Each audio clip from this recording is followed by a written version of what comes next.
ढवळी गावामध्ये सांगली जिल्ह्यातल्या वैभव गुरव साहेब आलेले आहेत. एक चांगले ऊस बागायतदार म्हणण्यापेक्षा संशोधनपूर्ण अभ्यासपूर्ण आपला स्वतःचा ऊस आपल्या शेतामध्ये लावून आत्ता जास्तीत जास्त वजन कसं वाढेल आणि टनेज कसं वाढेल यापेक्षा ऊसाचं उत्पन्न वाढू शकतं आहे, पण त्याबरोबर त्याच्यासाठी किती चांगल्या पद्धतीने प्लॉट आणू शकतो हा दृष्टिकोन त्यांच्या डोळ्यासमोर आहे.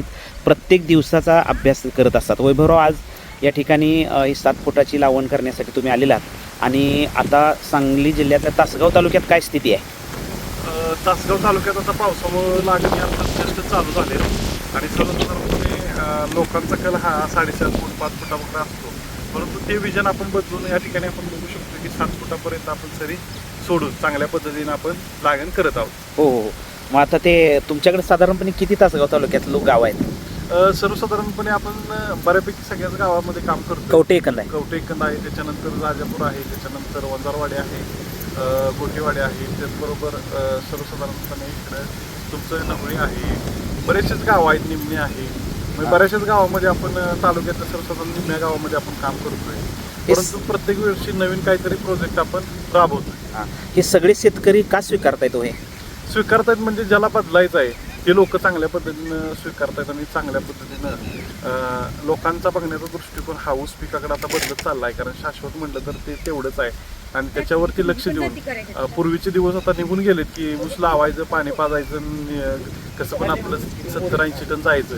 आता ते दिवस राहिलेले नाहीत, कारण आता दिवस बदलले, जमिनीची ताकद तेवढी राहिलेली नाही.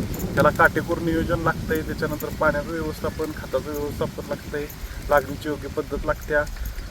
बऱ्याचशाच गोष्टी आहेत की त्याच्यामध्ये बदल आपल्याला घडवावा लागतो. आमच्याकडे काय झालं आहे की पाणी नव्हतं, दुष्काळी भाग होता सगळा, आणि आता आरफळचं पाणी आलं, आरफळचे कॅनॉल आला आमच्याकडं. म्हणजे ह्या सगळ्या दोन्ही माथ्यावरून येरळा जी नदी आहे ती बारमाही झाल्याच जमा आहे आता, आणि त्याच्या पश्चिमेला एक कॅनॉल आहे आणि इकडं आळसंदवरून आलेला पूर्वेला एक कॅनॉल आहे जो तासगाववरून कुमटा फाट्यापर्यंत जातो. याला वारंवार पाणी येतं आणि त्यामुळे शिवार सगळं पाण्यानं आता म्हणजे सगळं शिवार पाण्याखाली गेलं आहे आणि नदीलाही वारंवार पाणी असतं. म्हणजे 7-8 महिने पाणी नसायचं, पण आता महिन्या 2 महिन्यानं पाणी येतं आणि पावसाळ्यात पूर असतो. त्यामुळे शिकडच्या शेतकऱ्यांना पण थोडी अशी सवय लागलेली आहे की कृष्णेच्या काठासारखे, म्हणजे आपलं पाणी भरपूर आहे म्हटल्यानंतर पाणी भरपूर सोडून द्यायचं आणि जायचं आणि टनेज जास्त निघायला पाहिजे ही अपेक्षाही ठेवायची. मग काय केलं पाहिजे? सर्वसाधारणपणे पाणी जास्त देणं हा काही रोल म्हणजे शास्त्रीयदृष्ट्या बसत नाही. म्हणजे जेवढं आवश्यक आहे पाणी, म्हणजे जमिनीला न म्हणता पिकाला जेवढं आवश्यक पाणी आहे तेवढंच आपण पाणी दिलं पाहिजे. विहीर भरल्या म्हणून मनात मोटर चालू करायचं यावं आणि चालू करावे असं नाही चालणार, कारण जमीन आपण खराब करतोय सातत्यानं पाणी घेऊन. नको असणारे घटक आपण जमिनीवरती टाकतोय रासायनिक खताच्या माध्यमातून. त्याच्यानंतर आवाढव्य खर्च आपण करतोय, त्याच्यामुळे आपल्याला शेती पण परवडत नाही. पाणी हा कन्सेप्टच असा आहे की जेवढं आवश्यक आहे तेवढंच जर आपण दिलं तर त्याची वाढ ही जोमात होऊ शकते. म्हणजे अन्न, पाणी, हवा, म्हणजे जे काही नैसर्गिकरित्या प्रोसेस आहे ते मापातच पाहिजे. आता काही वेळी पाणी साठवून राहिलं तरी ऊसाची वाढ चांगल्या पद्धतीने होत नाही. परंतु आपल्या तर असे काही शेतकरी आहेत की उन्हाळ्यात पूर्ण पाणी साठवून ठेवतात शेतात, उन्हाळ्यात पण साठवायचं, पावसाळ्यात पण साठवायचं. त्या ऊसानं वाढ कधी करायची हा प्रश्न निर्माण होत आहे आणि त्याच्यामुळे त्या ऊसाचं वजन जे आहे ते सातत्यानं पाणी दिल्यामुळे वजन घटून जातंय. लोकांना काय वाटतंय, लाईट जाईल 4 दिवस, पुन्हा आणि ऊस वाळेल, त्यानंतर असं पुढं प्रॉब्लेम येईल, त्यापेक्षा पाणी देऊन रिकाम होया म्हणून ते पाण्यात अंतर ठेवत नाही द्यायला. सर्वसाधारणपणे अंतर जेवढं आपण ठेवू किंवा जेवढं आवश्यक आहे तेवढं पाणी जेवढं देऊ त्याची तेवढ्या पट्टीनं चांगल्या पद्धतीनं वाढ ही निश्चित होते. असं आहे. आणि तणेज जास्त काढायचं असेल किंवा उत्पन्न चांगलं करायचं असेल, ऊस चांगला यायचं असेल, वजन जास्त काढायचं असेल, जाडी जास्त करायची असेल तर सोडून दिलेल्या पाण्यापेक्षा ठिबक गरजेचं ना. आता ड्रिप इरिगेशनच्या थ्रू जेवढे ऊस चांगल्या पद्धतीने आपण 100च्या वरची जे अवरेज पडलेले जर सरासरी जर अभ्यास केला तर सातत्यानं थोडं गरजेचं आहे तेवढं आपण खत व्यवस्थापन आणि पाणी व्यवस्थापन करून त्याची वाढ करू शकतोय.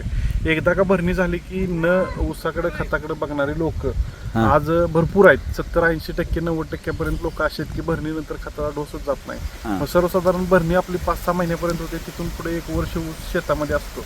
त्याला खताचं व्यवस्थापन करत नाहीत आणि परत आणि म्हणतात की अवरेज पडत नाही. त्याला जेवढं आवश्यक आहे तेवढं ते सातत्यानं जर देत राहिलं आपण तर त्याची वाढ ही निश्चित होत्या. म्हणजे जेवढं पाणी घेतं तेवढं जर आपण खत देत राहिलो तंतोतंत तर जेवढं पाणी घेतं तेवढं खत घेऊन त्याची वाढ ही चांगल्या जोमदार पद्धतीने होऊ शकते. मग हे सगळं आता गावोगावात आता मी स्वतः तुमचं हे सगळं आवडल्यानंतर स्वीकारलं, असे स्वीकारणाऱ्याची संख्या वाढायला लागली. सुशिक्षित जी लोक आहेत, म्हणजे सुशिक्षित म्हणजे बदलायचं आहे किंवा ज्याला जनरल नॉलेज जास्त चांगल्या पद्धतीनं आहे, आपण चांगलं सातत्यानं प्रयोगशील आहेत, ते लोक आता ॲक्सेप्ट करायला लागलेत. म्हणजे 100% करत नाहीत, पण 80% लोक जे आहेत ते ॲक्सेप्ट करायला लागले. चेंजेस त्यांना पुढे दिसायला लागले डोळ्यानं. तोंडी बोलण्यापेक्षा आपण करून दाखवलंय आपल्या स्वतः शेतामध्ये, हो. ती बघणाऱ्या येणाऱ्यांची संख्या पण भरपूर आहे. होय. त्याच्यामुळे काय होतंय की सर्वसाधारण लोकांची बघण्याची मानसिकता ऊस पिकाकडे ही बदलत चाललेली आहे. आणि जेवढं अंतर ठेवल, जेवढं आपण चांगलं खताचं व्यवस्थापन करू, हेच त्याचबरोबर पाण्याचं व्यवस्थापन करू, तेवढंच आपल्याला अवरेज ही मिळू शकतं, हे लोकांच्या लक्षात आलेलं आहे. परंतु पूर्वी जे ऊस करत होते लोक, ते 40 टन 50 टनावर आजही आहेत. त्यांना फक्त एक सांगणं आहे की बदलायला शिकलं पाहिजे आणि लय राहू द्या, 1-1 फुटानं वाढ आपण सरीतल्या अंतराची करून चांगल्या पद्धतीनं लय धाडत चालत नसेल तर दरवर्षी 1 फूट वाढवून आपल्या ऊसाचं उत्पन्न जर 10 टन 15 टन जर वाढायला लागलं तर तुम्ही स्वतःमध्ये बदल करायला चालू करा. म्हणजे स्वतः धाडस होत नसेल ह्याला सरी ठेवायला, तर ते आपणच अभ्यास करून पुढे गेलं पाहिजे. पुढे गेलं पाहिजे. आपल्याला माहिती आहे की भरणीनंतर आपल्याला शेतामध्ये काम करता येत नाही आणि पाला काढल्याशिवाय आत अडचण होत्या.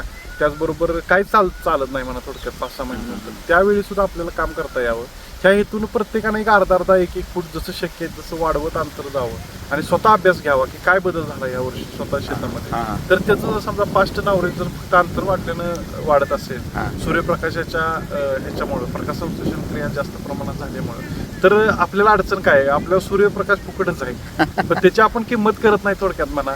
पाणी पण फुकट आहे म्हणून पाणी पण लई सोडायचं.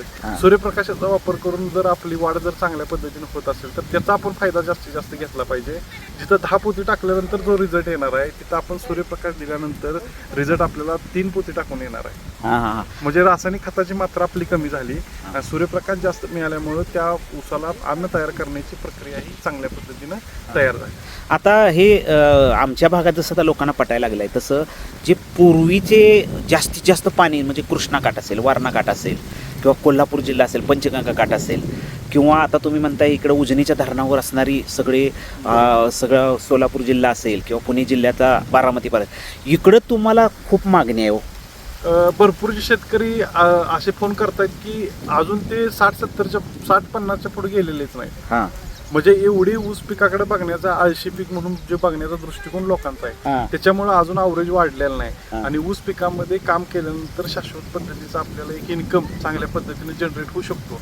हे आता तरुण पिढीच्या लक्षात आल्यामुळं भाजीपाल्याकडे कमी प्रमाणात कल असताना कल ठेवलेला आहे. त्याचबरोबर बाकी पिकाकडे थोडाफार कल ठेवून, म्हणजे 10 एकर शेती असली तर आता 9 एकर शेतीची ऊस करून बाकीचं एखाद दुसरं पीक घ्यायला लोक त्याच्याकडे कल वाढलेला आहे. कारण ऊसा पिकाला एक फिक्स रेट आहे आणि त्यामुळे लोकांना असं काही होत नाही की एवढं कष्ट केलं माझं वाया गेलं, असं होत नाही. एक शाश्वत दर भेटतोय, एक शाश्वत आपल्याला इन्कम सोर्स पण भेटतोय. त्याच्यामुळं तरुण पिढीचा जो कल आहे तो ह्या पिकाकडे जरा वाढलेला आहे.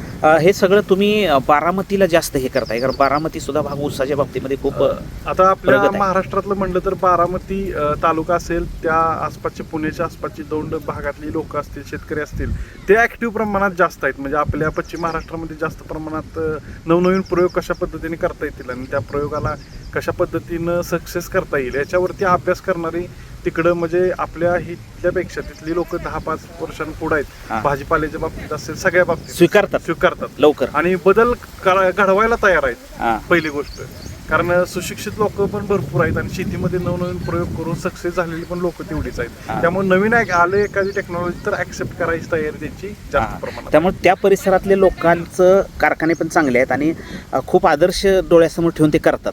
आता सर्वसाधारणपणे आता आपल्या प्लॉटला व्हिजिट देणाऱ्या लोकांची संख्या जर बघितली तर 50% फलटण, बारामती, दौंड इकडच्या भागातल्या इंदापूर साईडची, म्हणजे तिथल्या लोकांना एक बदल कशा पद्धतीनं ॲक्सेप्ट करायचा, म्हणजे नवीन काय करता येईल का ह्याच्या सातत्यानं शोधत असतात आणि ती टेक्नॉलॉजी ते त्या ठिकाणी राबवून चांगल्या पद्धतीने ऊसामध्ये भरघोस उत्पन्न घेत असतात.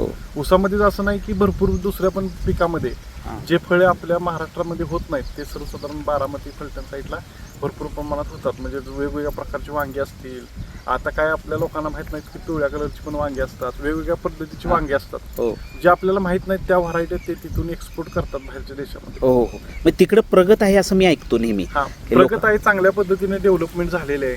हां. आणि तिथूनच बाहेरच्या देशामध्ये चांगल्या पद्धतीने फळभाला म्हणजे मॉलमध्ये जो माल जातो त्याची क्वालिटी त्यांनी मेंटेन केली. आता तुमच्याकडे जॉईन झालेले शेतकरी बारामतीकडचे भरपूर आहेत ना? बारामतीकडचे भरपूर आहेत आणि एक चांगल्या पद्धतीनं टाइम टू टाइम शेड्यूल त्यांचं होतं आणि चांगल्या पद्धतीने ते करतात त्या ठिकाणी हां हां काम सुद्धा. बरोबर. म्हणजे कामात ॲक्युरेसी आणि मोकळे दमवत पण नाहीत. जेवढं काम आहे तेवढंच आणि चांगल्या पद्धतीने तिथे तिकडे इम्प्लिमेंट. जमिनी पण चांगल्या आहेत. जमिनी पण चांगल्या आहेत, लोकांचं काम करण्याची पद्धत पण जरा वेगळी आहे. म्हणजे आपल्या इकडे जसं जास्त प्रमाणात पाणी सोडणं म्हणा बाकीच्या गोष्टी हां.